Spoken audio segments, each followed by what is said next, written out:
Rider gadan makalis na mahulog ang pigmamanayong motorsiklo sa kanal sa Daraga, Albay.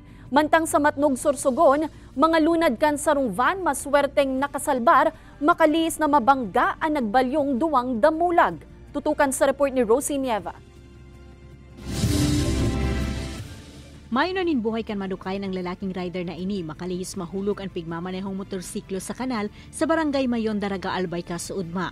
Tulos man na nagresponde ang mga otoridad sa lugar kung sa inaabutan ang lalaki na may tama sa payo as sinibapang parte kan lawas. Pigtutubod ang banggi pa kana aksidente ang biktima, asin posible subuot na naalanganin ang rider pag-abot sa pakurbang parte kan lugar hasta sa nakadiretso ini sa kanal.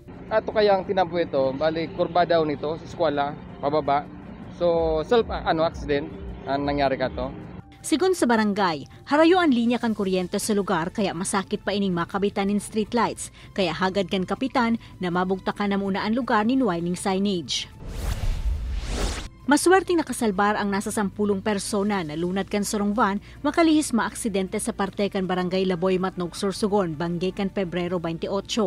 Mantang pigbawagtas kay akan lunadan ang nasambitan ng lugar, biglang nagbalyo ang duwang damulag rason para mabangga ang mga ini.